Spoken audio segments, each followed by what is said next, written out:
Hey, it's Ghost! Welcome back to the channel! Got some Gothic for our first Gothic box opening of the channel.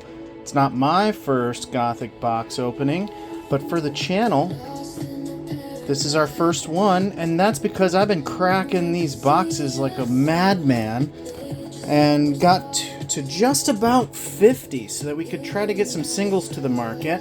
And I gotta tell you, I vastly underestimated the amount of time that it would take to get through that many boxes.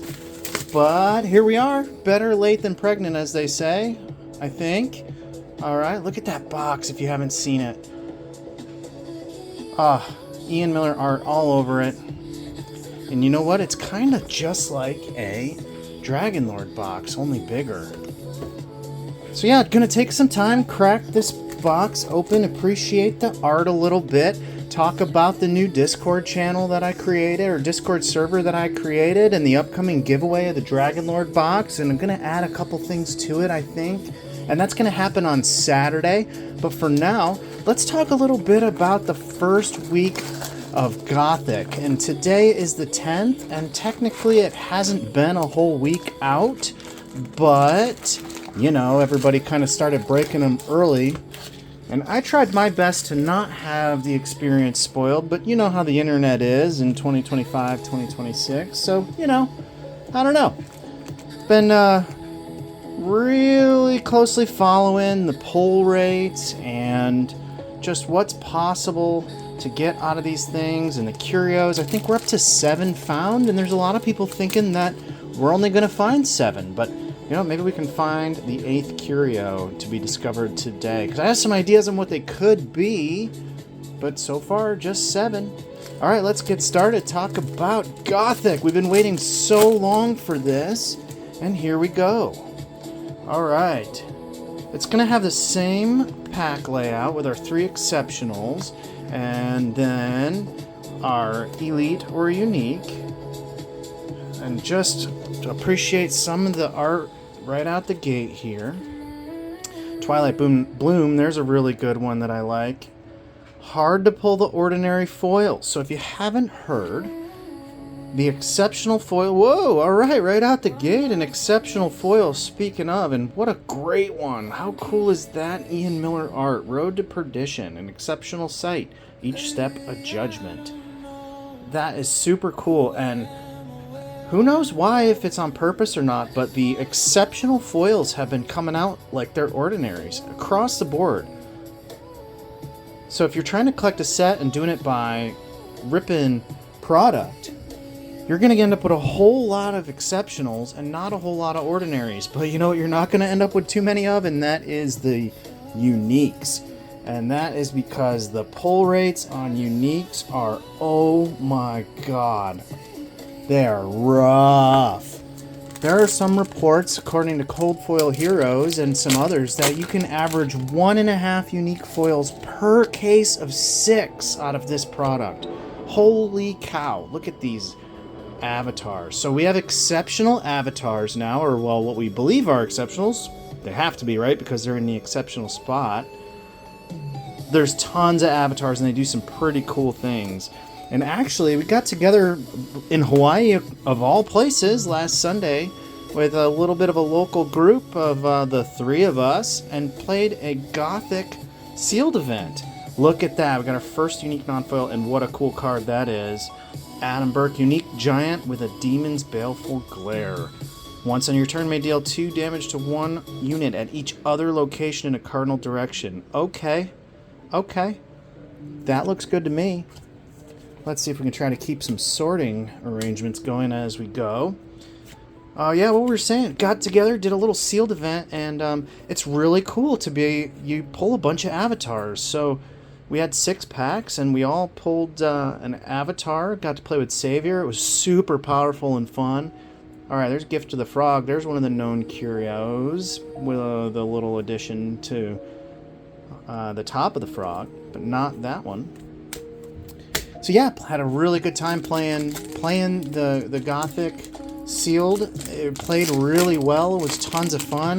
The dual threshold sights are pretty incredible because, like, as you look at this giant, I mean, 2 threshold's not so bad, but some of the other ones we're going to get at 4.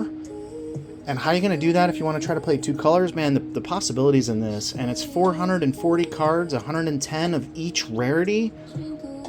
Pretty incredible in what the possibilities are. There's the non-foil version of that. But yeah, speaking of 110 of each rarity. Oh, there's a cool one, Sacred Stag. So 110 of each rarity with a 1.5 average pull rate of a foil unique. What does that tell you about how rare the foil uniques are?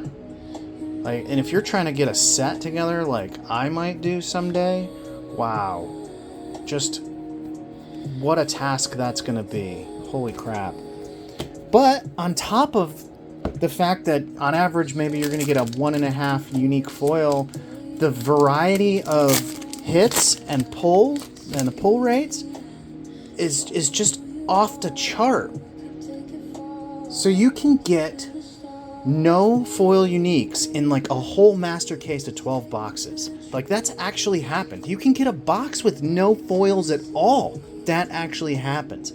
You can get a pack with 2 foils in it, which I haven't done in the 50 boxes that we've opened. And you can also get a God pack, which I hate the word. I hate that phrase. There's got to be a better phrase we can come up with. But every single card in a whole pack is foil. Like, that's a thing. Like, holy crap. So it's just a wild, completely random opening experience. And I gotta tell you, that is just, I like it. It's so cool to me that the variety is just so insane that you can get just a massive amount of hits. Now, I will say, when you open as few as 5 foils in a box, yeah, that really feels bad. Or, I mean, if you were to get one that has none, I mean, that's just pure evil. And, you know, we were saying that if you look at the box, it says evil within. So maybe that is on purpose. But man, that just sucks. It can't be on purpose, right? What do you guys think? Do you think that's on purpose, that they would have boxes with no foils? I don't know. Do you think it's on purpose that the exceptionals are coming out at ordinary rates? Knowing the history of Sorcery? I don't know about that either, you guys. Alright, got Doomsday Cult for an elite. And keeping on going. Moss Troll. Our coloring's a little off on that one. Is that normal? Moss grows fat on a troll in stone. So for me, I think that's the lyric that's going to change to be the Don McLean song. But like, doesn't that look blue? I'm just going to set that off to the side. There's got to be something. An ordinary giant rock, right? There's got to be a curio. Or it's just epic level trolling where we're going to keep checking trolls just like since alpha. When there actually isn't anything. There's an autumn bloom there. But yeah, pull rates are insane. And it really, you know, what it does is it makes it really feel special to hit a unique foil. Now, does that mean that these unique foils are actually going to be worth what people are trying to sell them for on eBay and on TCG Player? Probably not. And we'll talk a little bit about that too, because we just had one of the big higher end sorcery sellers on eBay do a bunch of no reserve eBay auctions that just ended today, as a matter of fact. All right, there's Aether Amoeba. And the results might be what you would expect. Alright, keeping on going here. So far, just have the one foil we got out of the first pack. Oh, what do we got? Here's a foil. Right behind, oh, here's another one that has a curio opportunity. And hey, as someone named Ghost, the amount of ghosts in here are pretty freaking cool. And that is probably the curio that I really want to see the most. Oh, it's a site. Is this the one that starts with an H? Nope. Oh, it's Fertile Earth. What a great one. You know what's really funny is these are like $9 or $9 to $12 on TCG Player right now. And do you think that these are going to be as powerful or as on par as the dual sites in beta and alpha? Because if so, $9 is, let's just say that's a little low. And if you remember how it went with beta, at one point somebody bought out all the damn foils and the price never came back down to the lower level. They're still pretty high. So, I don't know, if you want to get your hands on some of these foils, I don't know about the blooms. The desert bloom was like $19 today and selling? Like, really? That's super interesting. And it really raises a bigger question about how does pricing work when nobody knows what anything's worth? Because you know what? This says the word unique on it, but it is not unique. It is a piece of cardboard. And its value is solely what somebody's willing to pay for it and what somebody is willing to sell it for. And what is that based on? Is it based on the price of the box that you bought and spent all your time opening, 50, 100, 200 boxes? Is that what you're basing your value off of? Because I tell you, if you open up 6 to 12 boxes and don't get a unique foil, or you only get one, you're going to want to sell that thing for $1,000, guaranteed. But no one's going to be paying $1,000 for it. That's for sure. Here's that savior in the non-foil. False Idol. I think this one, somebody was saying, could be part of a pretty cool combo. Yeah, I don't know. We'll have to see. The other thing is, timing of this release is insane, right? So you've got a release of the 5th of December, and which meant it all came out right before Black Friday. You know what? I think it just might be my lighting here. It looks blue. Maybe it's really that green that we know. Came out right before Black Friday. And what is Black Friday known for? Well, it's known for deals. And also, when stores get stuff right before a holiday, what are they going to do? They're not going to want to work through the holiday. So a lot of them just dump the product. And also, they had memories of Arthurian legends and how that ended up being. And they probably still have some on their shelf, as a matter of fact. And so some of these stores, man, they got a quick buck opportunity and they took it. And so we saw some boxes going as low as $100 in the pre-order. Like, is that really a thing? Well, yeah. So, I mean, you could score some like $115 delivered boxes. And there were a lot. It wasn't just one store doing it. So you had that. You had Black Friday where people are expecting the deals, getting the deals. And, oh, Cursed Iron, how cool is that? And maybe, just maybe, people overextended themselves a little bit, being that it was Black Friday and you have $166.66 MSRP, and you're going to get it for $116. That sounds like you just have to press the button. So I don't know. So you've got now a situation where there's a bunch of us who have bought a bunch of boxes and trying to get singles to the market, trying to get a little bit of return on that investment. You've got a bunch of people who are not part of that business that just bought too many boxes maybe, and they're trying to just make some of their money back. And then you've got on the buyer side, which I'm also a part of, ooh, peace offering. I'm not sure I've pulled that yet. And that's the other thing. 110 cards of each rarity. I don't think we got a peace offering out of 50 boxes. I think this is one of like the 4 that we weren't able to pull. That's pretty cool. So yeah, on the buyer side, you're looking at like, oh, what do I want to pay for this stuff? And you're comparing it to like what beta is sitting at, and it all makes perfect sense that we're in this price discovery mode. And I think that's important to remember, because there's a lot of people out there that have bought all these boxes. They're not part of this, like, I don't know if it's not, you can't say the industry, 'cause I'm not part of the industry, but, part of the game, if you will, that are not part of that maybe bought a whole bunch of boxes trying to recoup their money and seeing what the original listings and stuff for, and are getting a little bummed out that the values are quote-unquote crashing. But that's just totally normal for any TCG. Look at this black cat, has 9 lives. Are you kidding me? Like, how do you even do that? And you get to determine your opponent's random outcomes. I'm really excited to see how some of these cards are going to shake out in the tournaments and in the meta. So yeah, so we're in this price discovery mode. And so as a seller, what I do is, obviously I was a little bit late to the party, but you set prices higher than you think they might actually settle down into, because everybody's kind of undercutting just a smidge in order to try to sell, especially you throw the people in the mix that aren't kind of doing this right. They're just trying to recoup some of their money, or like, oh shit, I need to actually pay off that credit card. It's Black Friday and timing, it's Christmas. So I got to get Christmas gifts for my family. So you got all these things falling into place, and what does that mean?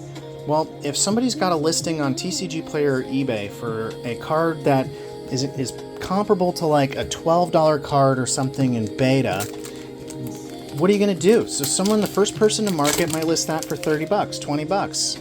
The next person's going to do it for $19.99, $19.98, and then somebody who really wants to sell it is going to list for 15. And it's kind of a vicious cycle. And meanwhile, on the consumer side, you're looking at it like, crucifix. You're looking at it like, how much further is this going to go down? Because I don't want to overpay. I can get double the cards if the price goes to half, especially if I'm trying to collect a set of 440 cards. Lash is pretty cool. So yeah, so the prices are gonna settle, and there's a whole lot of things, a lot of factors into how that's all gonna shake out. So yeah, at the beginning, the prices are going to be a little high because that's what we have to do to try to maximize. You know, there's some people out there that money doesn't mean a whole lot to them, and they just want to be one of the first to get a set. So yeah. Ooh, Interrogator in the Elite slot. Pretty sure this one's an Elite. Or I'm sorry, yeah, this one's an Elite. So we'll set that off in a little mini cool pile. Ray's Militia is a pretty freaking cool card. Alright, let's try to get some bangers. Oh, alright. Holy Water foil for our third foil out of the box.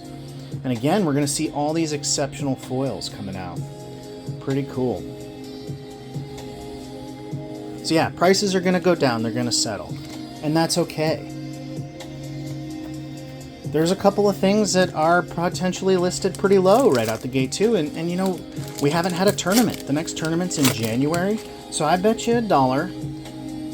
I'll bet you this Bind Evil card, which might be 15 cents today and 7 cents in a month, but I'll bet you this, that right after Christmas, everyone's going to get serious about the next upcoming tournaments of the new year, and they're going to start building their decks in earnest, and it makes sense. That's about right when we think maybe prices are going to settle. So then we'll kind of get a real appreciation for what values might actually be like, and actually start to be able to rely on quote-unquote TCG low as our baseline, because that's what I do for my business. Is if it's not being sold on TCG Player, it's going to be 90% of TCG low shipped if we're about $100 or more, because then it's worth all our while. But you can't really do that if the price is dropping and raising, you know, $2 a day. So again, you're just trying to figure out that price discovery. But yeah, no, there's definitely some hot cards already though, and some cards that you're just kind of unsure of. But you know, until we get them into decks and test it out, you know, we don't really know what the good cards are going to be. And that's kind of the cool thing about Sorcery, where it's not just like Pokemon, where it's the cool card that's going to be valuable. It actually has to do with what it can do in gameplay. It's pretty cool for this game. It's a lot like Magic in that regard. But you've got cards like the Umphalos or Oompa Loompas, whatever we're calling them. Those ones are probably the only ones that as soon as you list it, they're sold. Or you know, you could be within $1 or $2 of the low, and they're gone. I've got people reaching out to me trying to buy those, and by the way, I pulled like 1 or 2 of each of them, maybe. And so again, that's the other part of it. If you're selling, like you only have a couple. So if you sell them for a quarter of what they might actually be able to go for, like you're leaving money on the table. So it's just this whole dynamic that's really tough. But yeah, those Umphalos, Oompa Loompas, I'm just going to call them Oompa Loompas. You know what I'm talking about. But the ones where they're like 2-color spellcasters, they get their own 1 card a turn that they can play, unique. Let's find one. I'll just show you. How's that? Ooh, a ghost town. Look at that. That's my house. Right there. Nope, that's my bar. That's my bar. My house is here. Okay. Scatter. Oh, we got to see also the introduction of 2 threshold magic spells with the gold. Where like Arthurian Legends gave us the knights that were dual threshold or more with the gold coloring. Oh, I'm getting the charge my phone warning. There we go. Call to the Sea. We have the magics in this set, so pretty cool. Alright, one-shot wizard, that's also me. A lot of rats, nice little rat cycle. One thing that was interesting to me about the rats is they don't say, like the wolves, that you can have 1 billion of them in a deck. So I wonder what it's going to be like to make a rat deck. I don't know. Alright, we're sitting at 3 foils and 2 non-foil uniques. And maybe a third of the way through. There's another dual threshold. Fatality. Okay, so now this one. Finished them with this exceptional magic. So when I look at that, tell me that this wouldn't make an amazing curio if it just said flawless victory. That would be super cool to me. But nope, haven't seen that yet. Maybe. Ooh, here's a great non-foil unique here. Unique undead, a returned king. Other undead have +1 power. You control all undead. So this is like that king of the realm. Fantastic. Really cool how the flavor all works with this. And the art, oh my god, this was one of the ones that was spoiled. It's just so good. Alright. Let's see that returned king in a foil. Wouldn't that be pretty sweet? So yeah, had a whole bunch of boxes with no foil uniques. Had maybe 2 or 3 with 2 foil uniques. And I think we did on the better side of average. So out of it was actually 49 boxes. Oh, and look at that swap. The actual art, not the promo art. Amazing. Talk about instantly devaluing a card overnight, just based on the artwork alone. Cool card. Meat hook into corpse catapult. Alright, I don't remember what I was saying. Oh, look at that! That's a second dual threshold foil sight in the box? Oh, if the prices go up on these, that's going to be something special. Look at that. I cannot wait to see how these shake out, because they come out of the packs in the non-foils like a lot. Which means they're meant to be used. Designed to be used. Alright. Yeah, okay, yeah. So 49 boxes we've opened before this one, and ended up with 26 foil uniques. Not any of the... well, it's hard to know what the real bangers are, right? But not the Ether Core or the Key to the City. I don't know if that's going to be like the Ring and the Amulet equivalent. Who knows? Oh, Macho Man. Look at him. Let's make a Macho Man deck and just something absolutely ridiculous. Alright, here we go. Unique Sight, Endless Fence. Minions can't enter the span of land from the void. Now, there's another mechanic that's getting heavily leaned into for this set, and it's the Void Walk. And there's some monsters that can do Void Walk and Submerge. Ooh, alright. Another exceptional foil. Right there, Forlorn Keep. And so if you have the Void Walk and Submerge, you can enter in the side of the site from the Void. And what was a card or an avatar or something where you can attack the subsurface of sites? Like, there's just so much cool, like, gameplay design mechanics that they put into this that we're really just scratching the surface on. And then you combine that with the 440 cards. Another dual threshold. Necromancer, there's another cool art for avatar that's an exceptional avatar into Sphinx Sarcophagus Elite. Alright. Speed it. Oh! Alright. Trade Encampment Elite site. Now, if you don't get a unique foil, chances are you're going to get 1 to 2 elite foils in the box. And so it's always kind of a feel bad, maybe, to get that foil elite. Now we'll see, because I've had 2 unique foils and 3 foil elites in one box, so you just never know, and that's, again, just a tribute to the variety that you can get in these things. Mega Lurker Elite, Cemetery Rats, Gift to the Serpent, Gift to the Frog, no, nothing. Oh, these blooms, man, the art on that is just so nice. Alright, getting there. So let's see. What else can we talk about with Gothic? The box. We have so many boxes, and they're like bigger than the beta boxes. You can almost fit a beta box inside it. Ooh, alright. A unique sight. Once on your turn, you may lure an adjacent minion to step here. That's different. Sort of. Doesn't really have any other effect. Alright. Here we go. Keeping on going. Foul Bones. Yeah, so the box is a beast. It really caused us a whole lot of problems with our shipping, because being in Hawaii, we had this whole master plan of finding that you can fit 10 boxes into a FedEx extra large 2-day flat rate box, because they're trying to compete with the Postal Service. And then there's a Stargazer. That's really cool art right there. And then it turns out that they're not the same size as a beta box, and you can only fit 8. But then a bunch of our sources panicked, and we weren't able to make it happen. So Arinator made the decision to fly to Las Vegas to one of the shops and pick up 24 boxes. This is not one of those boxes, but she went and flew and picked them up in quick turn and came back. And if you haven't seen the saga in the Discord, holy cow. Like, everything was going so smoothly until it wasn't, and it's all united. Oh, there's a cool one with the cool art. Elite sight. First attack out of the sight each turn can't be defended. Wow. I want to see how we could do something with that.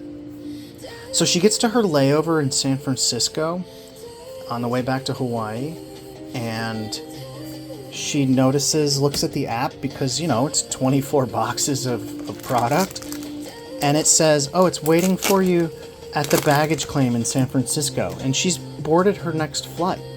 So what the hell? How does that even happen? Well, make a long story short on that, she ends up, when she was deciding, the staff was saying, oh yeah, we're going to do everything we can do to get your luggage on the plane, and we'll try our best, and the app said that the bags were re-tagged, and we're going to be re-tagged for going to Hawaii.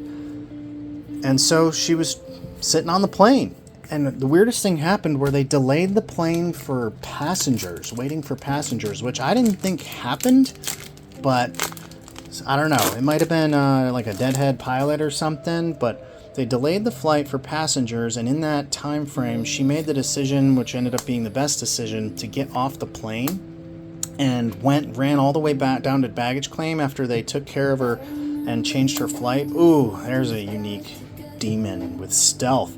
And you get to break stealth, destroy everything else here, including the site. And there's another one, 3 fire threshold, 5 for 3. What a cool card.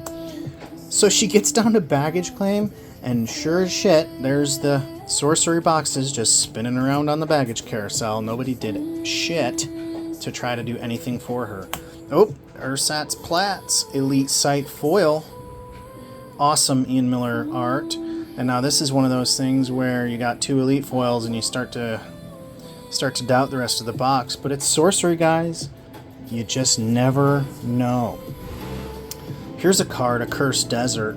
And if you haven't seen the Desecrate card that has the curio that's been found, here's one where you got the pentagram in the sky, and if you're going to have that same idea, that same thought, maybe there's a curio version where that's missing, which would be super subtle and very easy to miss, and I don't know if I would like the idea of that, but hey, that's a thing that could happen. We are looking at about 10 packs left. So yeah, Arinator decided to get off the plane, ran down, recovered the bags, got a hotel for the night, and then flew back with a day delay, and we were able to have 24 boxes to open on release day on the 5th. So a huge shout out to that, and a little bit more detail available in the Discord. Please join us. About 150 people in there. Doing a giveaway on Saturday if you get in there quick and invite some of your friends, but make sure they're cool, because we're having a cool drama-free place to talk about cards and whiskey and cigars and whatever, as long as you're cool. So come join, check out the welcome, see what it's all about. Giving away a Dragon Lord, a sealed Dragon Lord set. Just gonna open it on the channel and I'll send it to you. All right, 30 minutes in, so we're gonna speed this up just a smidge. You got that accusation. Town Priest, Simulator Snail. Now that's a pretty cool card.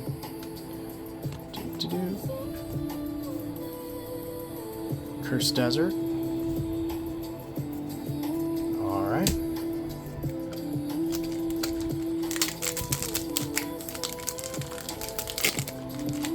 So yeah, got the Discord going, and I think so far so good. Oop, what do we got hiding back there?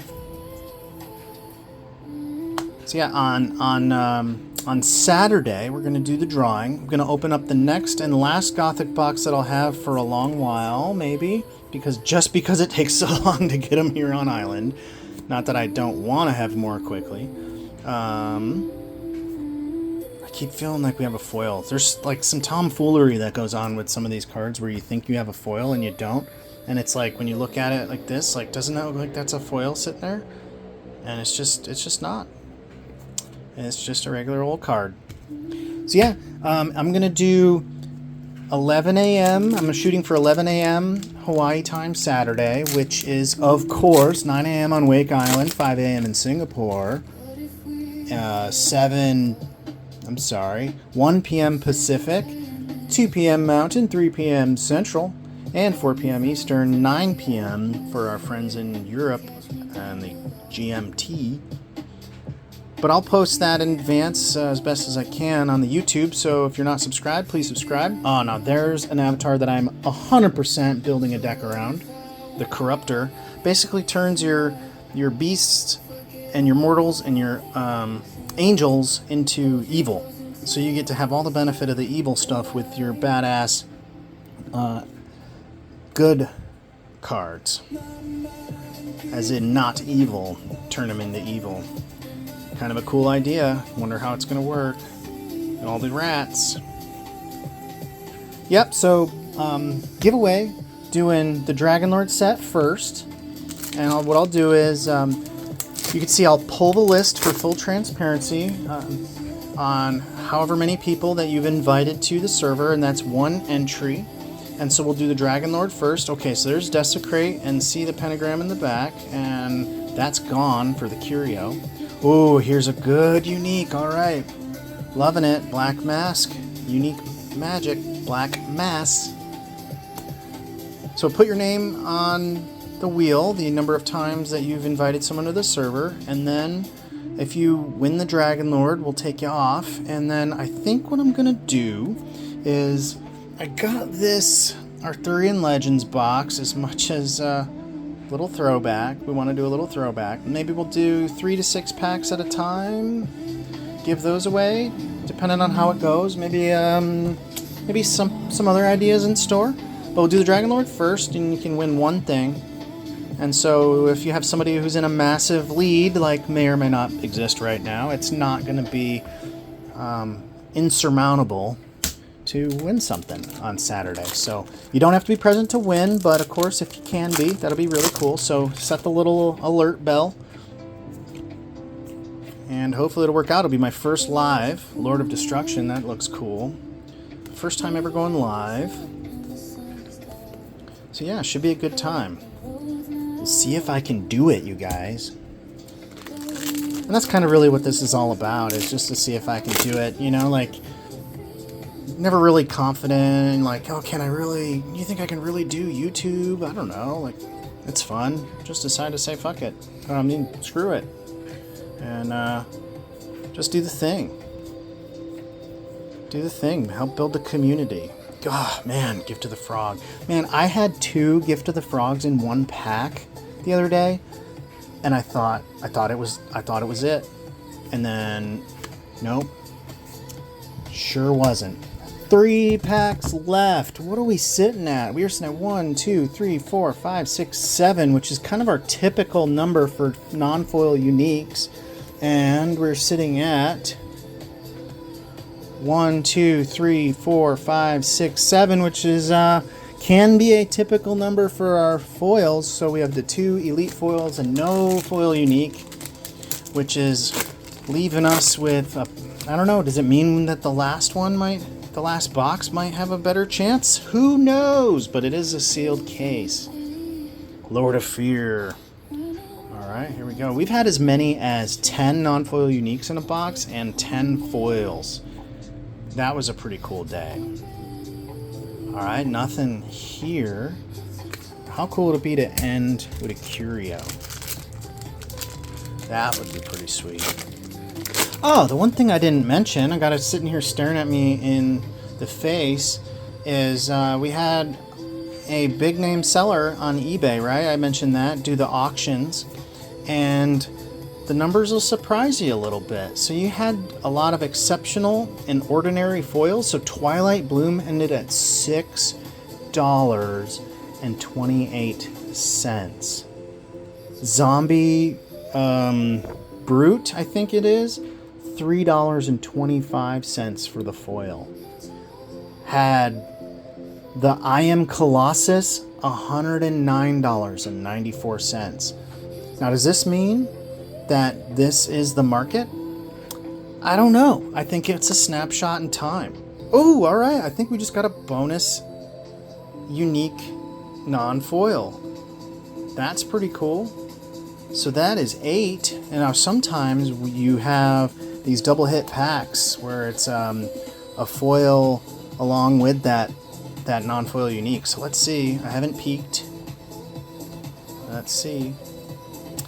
So yeah, I'm a believer that everything's based on what you can buy things at now in this point in time, and that eBay is all about being lucky, and basing valuations is helpful to say that, hey, this went for $110 before, but is that really one data point? Is that going to set the market? Now, 26 bids on the thing, so maybe, or maybe just people didn't know about it. Who knows?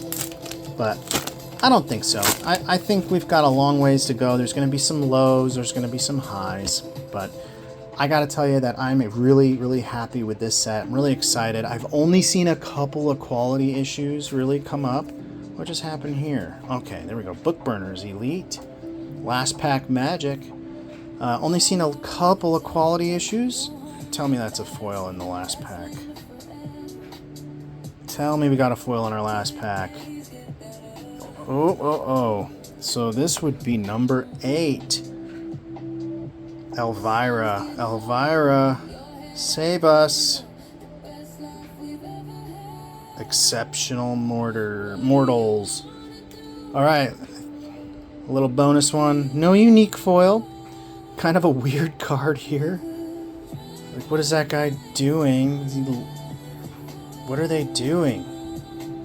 Weird. Very weird. Yeah, I'm beyond ecstatic for this product. Said only a couple of quality issues. I mean, some print lines are still kind of annoying, but it's not enough to crush the product at this point. Yeah. So that's Gothic in a nutshell, I think. Everything that I could remember to talk about anyways. Please join us on Saturday. Gonna open this here Dragon Lord set, ship it to a lucky winner. And by the way, if you haven't seen the news, check it out. Eric's Curiosa announced the other day that you will have Dragon Lord available for purchase at MSRP at SCG Con Atlanta, and that's it until the Avatar of the Realm event, which is advertised as sometime in the first 6 months of the year. Now, what does that mean? Now, if you've been following the channel and talking to me a little bit about Dragon Lord, there really isn't that much out there on the market. They really controlled Beyond Gen Con with the 3 SCG cons, making sure that 1 per person per day. And if you look at TCG Player, the prices kind of go down, but you're looking at 4 different listings per card in some cases 2. And if 2 people buy it, then now the price doubles. I don't know. I think if you're gonna get after Dragonlord sets, now's the time. The day of that announcement, I sold my last 10 non-foil sets that I had on eBay in about a 3-hour period, and I'm completely sold out of non-foil sets. Well, with the exception of the damaged one that I'm still waiting to get replaced, and my personal one, but completely sold out of non-foil sets. So not that I'm trying to sell you my extra foils, but I do have a non-foil or a full foil set that's listed on the Discord. But now's the time, no matter where you get it from, I think, to get your hands on Dragonlord if you haven't gotten it yet.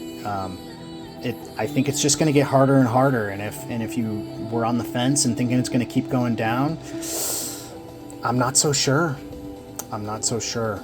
I've had a few offers on some things, and I'm not willing to go too low on it.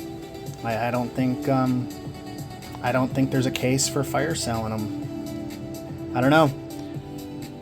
Now's the time for Dragonlord, my friend. So get one for a giveaway. Join the channel and invite your friends. That's going to be a fun giveaway. Join us on Saturday.